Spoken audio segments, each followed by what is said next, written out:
আমরা যে দিনগুলো এখন অতিক্রম করছি, গত সপ্তাহে আপনারা শুনেছেন অত্যন্ত মোবারক সময়গুলো আমাদের পার হয়ে যাচ্ছে। যেভাবে আমরা রমাদানকে গুরুত্ব দিয়ে ইবাদত করেছি, এই দিনগুলোকে এইরকম সিরিয়াসনেসের সাথে খুবই গুরুত্ব দিয়ে আমল করা দরকার। এক একটি দিন আল্লাহ তাআলার কাছে এত ফজিলতের যে এই দিনগুলোর আমলকে আল্লাহ তাআলা এত কবুল করেন, অন্য যে কোনো সময়ের আমলকে আল্লাহ তাআলা এত বেশি করে আগ্রহের সাথে কবুল করেন না। এই জন্য প্রতিটি দিন প্রতিটি রাত আমরা চেষ্টা করি যেন একটু সময় আল্লাহ তাআলার সঙ্গে দিতে পারি, আল্লাহ তাআলা যিকির এবং ফিকিরে তাকবীরের সাথে সময়গুলো যেন কাটে। এই দিনগুলোর মধ্যে সবচেয়ে গুরুত্বপূর্ণ যে দিন আমাদের সামনে আসছে সেটা হচ্ছে আরাফাতের দিন। আরাফাতের দিন 9 জিলহজ, হাজী সাহেবদের জন্য সবচেয়ে বড় দিন এই কারণে যে আল হজ্জ আরাফা, হজ হচ্ছে আরাফাত। তিনি হাদিসে বলেছেন রাসূলুল্লাহ সাল্লাল্লাহু আলাইহি সাল্লাম, আরাফাতের ময়দানে আল্লাহর সামনে হাজিরা দিবেন, সমস্ত হাজিরা উকুফ করবেন এবং আল্লাহ তাআলার কাছে তাদের মনের সমস্ত আরজি পেশ করবেন। চোখের পানি ফেলে তাদের চেহারা, দাড়ি, কাপড় চোপড় ভরিয়ে ফেলতে হবে। আল্লাহ তাআলার কাছে সেদিন এত কিছু পাওয়ার আছে, সবচেয়ে বেশি পাওয়ার আছে ওই দিন। কারণ ওই দিন আল্লাহ তাআলা এক জায়গায় একসঙ্গে এত লোককে মাফ করে দেন, এত লোককে জাহান্নাম থেকে মুক্তি ঘোষণা করে দেন, পৃথিবীতে আর কোনোদিন তা ঘটে না। এবং যখন আল্লাহ তাআলার এত মাগফিরাত, এত জাহান্নাম থেকে মুক্তির ঘোষণা আসতে থাকে, শয়তান তা দেখতে পায়, দেখার কারণে তার এত কষ্ট শুরু হয়ে যায়, তার সমস্ত শরীরে জ্বালা যন্ত্রণা শুরু হয়ে যায়। পৃথিবীতে আর কোনোদিন শয়তানকে এত লাঞ্ছিত, এত অপমানিত হতে দেখা যায়নি। আরাফাতের দিনে যা তাকে যত অপমানিত সে নিজেকে বোধ করে। ওই দিনের দোয়ার সুযোগ শুধু হাজী সাহেবরা নেবেন না, আমাদেরকেও নিতে হবে। আমরাও যে যেখানে আছি চেষ্টা করবো কিছু সময় বের করে ওই দিন বেশি করে আল্লাহ তাআলার কাছে দরখাস্ত দেওয়ার জন্য। আমাদেরকে যেন আল্লাহ তাআলা মাফ করে দেন, আমাদেরকে যেন আল্লাহ তাআলা জাহান্নাম থেকে মুক্তি ঘোষণা করে দেন। ওই দিনের সর্বশ্রেষ্ঠ দোয়া হচ্ছে, নবী করিম সাল্লাল্লাহু আলাইহি ওয়াসাল্লাম বলেন, সর্বশ্রেষ্ঠ দোয়া হচ্ছে যে দোয়া আরাফাতে করা হয়। সর্বশ্রেষ্ঠ দোয়া হচ্ছে ওই দোয়া যে দোয়া আমি এবং আমার আগে সমস্ত নবীরা করেছেন। আর সেই দোয়াটা হচ্ছে লা ইলাহা ইল্লাল্লাহু ওয়াহদাহু লা শারীকা লাহু লাহুল মুলকু ওয়া লাহুল হামদ ওয়া হুয়া আলা কুল্লি শাইইন কাদির। এই দোয়াটা সর্বশ্রেষ্ঠ দোয়া। আসলে এটা একটা জিকির, আল্লাহ তাআলা তাওহীদের ঘোষণা, কিন্তু এটাকে তিনি বলেছেন সর্বশ্রেষ্ঠ দোয়া। আল্লাহর জিকির তো সর্বশ্রেষ্ঠ দোয়া। বেশি বেশি করে এই দোয়াটা করতে থাকা।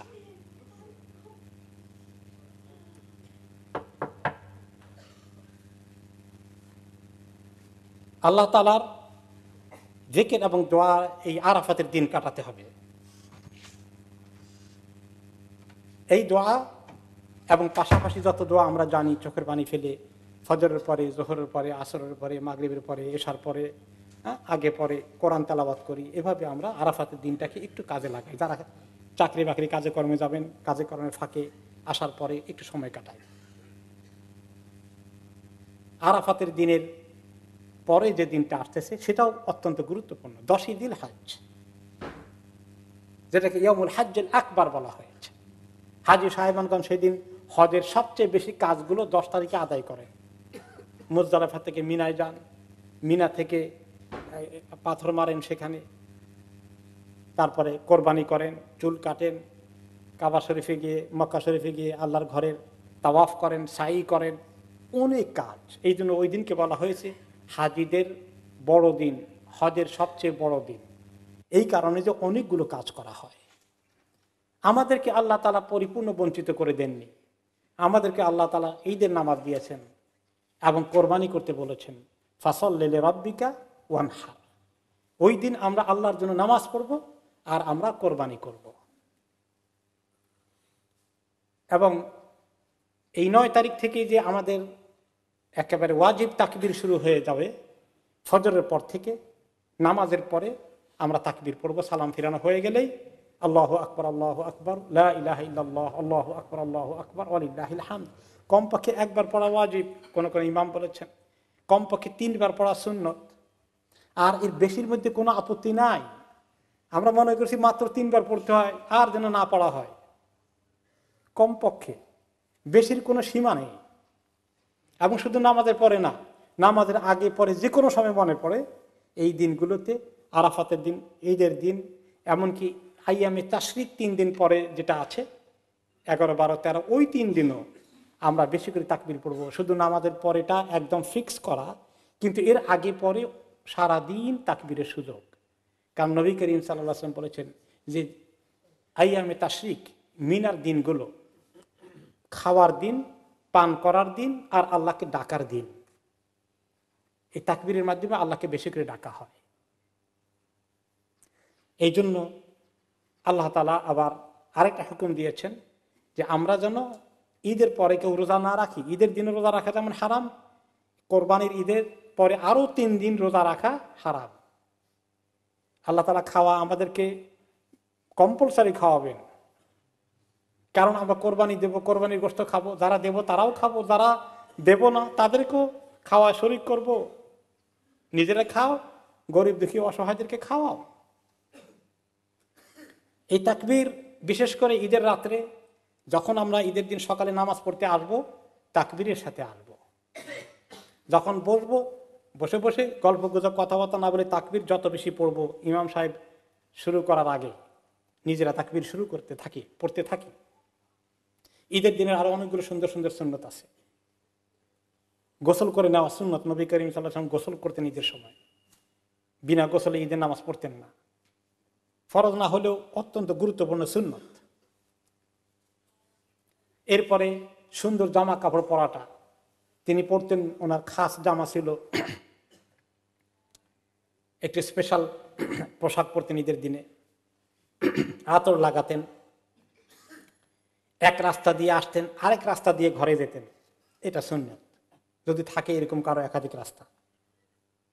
ঈদের দিনে হেঁটে আসা সুন্নত, বেশি দূরে না হলে অথবা অসুস্থ দুর্বল না হলে হেঁটে আসা সুন্নত।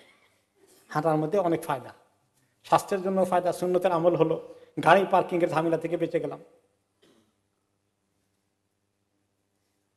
ঈদের দিনে আমরা যখন ঈদের নামাজ পড়ব, আমরা কোরবানি দেব।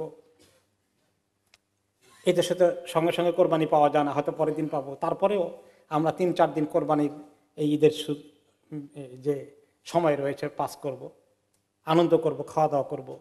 এই সময় যেন আমরা যারা মাজলুম, যারা মাহরুম, যারা বঞ্চিত, যারা কষ্টে আছে উম্মতের বিভিন্ন জায়গায়, তাদের জন্য আমরা দোয়া করতে হবে আরাফাতের দিনে, ঈদের দিনে বেশি করে। আজকে সিরিয়ার মুসলমানদের কি অবস্থা? তারা কোথায় ঈদের নামাজ পড়বে? তাদের ঈদের কাপড় তারা কোথায় পাবে? কোরবানি দেওয়ার সুযোগ তাদের কিভাবে হবে? এইভাবে পৃথিবীর বহু দেশে মজলুম জনতা কত কষ্টে আছে, জুলুমের শিকার হয়ে বন্দী হয়ে আছে। সবার জন্য আমরা দোয়া করব। ঈদের মধ্যে আনন্দ করতে গিয়ে হালালের ভিতরে থাকবো, হারামের দিকে যাব না। আমাদের ইয়ং ছেলে মেয়েদেরকে বুঝাবো, তোমরা আনন্দ করতে গিয়ে জয় রাইডিং করো, তোমরা আনন্দ করতে গিয়ে ঈদের আদবকে তোমরা লঙ্ঘন করো, বেয়াদবি করো আল্লাহ শানের সঙ্গে, আল্লাহর ঈদের সঙ্গে। যে সমস্ত কাজগুলো আমাদের অনেক ইয়ং ছেলেপেলে শুরু করে দেয়, ঈদের সময় আনন্দ করতে গিয়ে তারা শরীয়তের ডিঙ্গি অতিক্রম করে ফেলে, শরীয়তের সীমা লঙ্ঘন করে ফেলে, ডিঙ্গিয়ে ফেলে। তাদেরকে আমরা সতর্ক করতে হবে, তোমরা এত আনন্দ করো। আর পৃথিবীর কত মুসলমান আজকে ঈদের আনন্দ থেকে বঞ্চিত, তাদেরকে দান খয়রাত করা, তাদের জন্য কোরবানি পাঠিয়ে দেওয়া, এগুলো আমরা চেষ্টা করি। কারণ এক একটা কোরবানিতে আমরা গত সপ্তাহে শুনেছি, একটা পশুর গায়ে যত পশম আছে তত পরিমাণ নেকি আল্লাহ তাআলা দান করবেন। আমরা একাধিক কোরবানি দিতে পারি, এখানে দেই, দেশে দেই, সারা দুনিয়ার বঞ্চিত মুসলিম উম্মতের জন্য আরেকটা দেই, অসুবিধা কি? আল্লাহ তাআলার কাছে ঈদের দিনে কোরবানি করার চেয়ে আর এর চেয়ে ফজিলতের কোনো আমল নেই। আল্লাহ তাআলা আমাদেরকে এই সমস্ত ঈদের আদবগুলোকে রক্ষা করার তৌফিক দান করুন। যারা কোরবানি দেবেন, নিজে যে যিনি কোরবানি দিচ্ছেন তিনি চুল কাটা, নখ কাটা আমরা বলেছি কোরবানির পরে কাটবেন। ঈদের দিন যখন কোরবানি হয়ে যাবে তখন কাটবেন। কেউ কেউ প্রশ্ন করেন, আমরা দেশে দিয়েছি পরের দিন কোরবানি হবে, তাহলে পরের দিন কাটাটাই উত্তম কোরবানি হওয়ার পর। তবে কেউ যদি ঈদের দিনও নামাজ পড়ে কেটে ফেলেন, ঠিক আছে, চলবে, যদি বেশি বড় হয়ে গিয়ে থাকে। তবে উত্তম হচ্ছে কোরবানি হওয়া পর্যন্ত অপেক্ষা করা। একটা জরুরি বিষয়, যে 3/1 দিতে হয় গরিব মিসকিনকে। অনেকেই প্রশ্ন করে এই দেশে তো গরিব মিসকিন নাই, কাকে দেব? গরিব মিসকিন থাকলে তাদেরকে তো দেবই, না থাকলে যারা কোরবানি দেয়নি বা দেশে পাঠিয়ে দিয়েছে এখানে দেননি তাদেরকে দিতে পারবো আমরা। এবং যারা কোরবানি দিয়েছেন তাদেরকেও দিতে পারবো যদি চাই। কেউ গরু দিয়েছেন তাকে ছাগল দিলাম, ছাগলের গোশত দিলাম। কেউ ভেড়া দিয়েছেন তাকে গরুর গোশত দিলাম, এভাবে দিতে পারি। এখন 3/1 দিতে হবে, এটা কি শর্ত? ওলামায়ে কেরাম বলেছেন যে 3/1 দেওয়া উচিত। এমন হাদিসে বা কোরআনে কোনো জায়গায় 3/1 শর্ত করে আসে নাই। এটা এই জন্য আসছে যে কিছু কিছু লোক আমাদের মধ্যে বখিল আছেন, দিতে চাইবে না হয়তো। ওলামায়ে কেরাম উৎসাহিত করেছেন 3/1 বলে, কিন্তু আসলে এর চেয়ে বেশি দেওয়ার মধ্যে আরো বেশি সওয়াব। মদিনা তৈয়বাতে একবার দুর্ভিক্ষ হলো কোরবানির ঈদের সময়। নবী করিম সাল্লাল্লাহু আলাইহি ওয়াসাল্লাম বললেন, আমি যেন কারো বাড়িতে 3 দিনের বেশি কোনো গোশত আছে জানতে না পারি, দেখতে না পাই। কারো বাড়িতে 3 দিনের বেশি কোনো কোরবানির গোশত বাকি থাকবে না। তার মানে কমপক্ষে 3 দিন খাওয়া যায়, এতটুকুন রাখো, বাকিটা দিয়ে দাও। ওনারা তাই করলেন। পরের বছর দুর্ভিক্ষ ছিল না, আলহামদুলিল্লাহ, মদিনা স্বাভাবিক অবস্থা ফেরত এসেছে। সাহাবায়ে কেরাম জিজ্ঞেস করলেন, ইয়া রাসূলুল্লাহ, এবারও কি গতবারের মতো 3 দিন বেশি রাখতে পারবে না গোশত ঘরে? তিনি বলেন যে না, এবারে রাখতে পারবা, দুর্ভিক্ষ নাই, তোমাদের খুশি যদ্দূর রাখতে চাও। তো বেশি করে দেওয়ার মধ্যে ফজিলত আছে, তবে 3/1 দিতেই হবে। কারো করে এমন আছে ঈদের পরে একটা অলিমা হবে, লোকদেরকে দাওয়াত দেবেন, ঠিক করে রেখেছেন, এই জন্য একটু বেশি রাখতে হয়, রাখতে পারবেন। আর কোনো সময় দেখা যায় গরিব দুঃখী বেশি, পাড়া প্রতিবেশী অনেকেই দেয় নেই কোরবানি, তাদেরকে বেশি করে দিতে গিয়ে 3/2 রাখা যাচ্ছে না, বেশি দেওয়া লাগতেছে। যত বেশি দেবো ততই তো সওয়াব হবে, অসুবিধার কিছু নাই। এই জন্য 3/1 মুখস্থ করার দরকার নেই।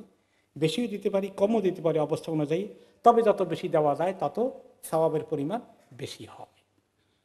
আমাদের দেশে তো এই সময় ফ্রিজ ঠিক করে, নতুন করে ফ্রিজ কিনে বেশি করে রাখার জন্য, জমা রাখার জন্যে।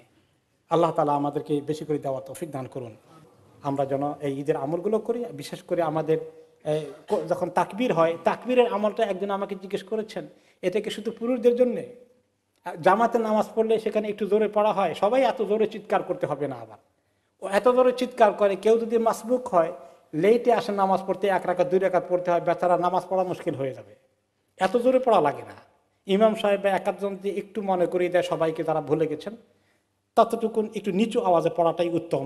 খুব জোরে একেবারে স্লোগান দেওয়া দরকার নেই।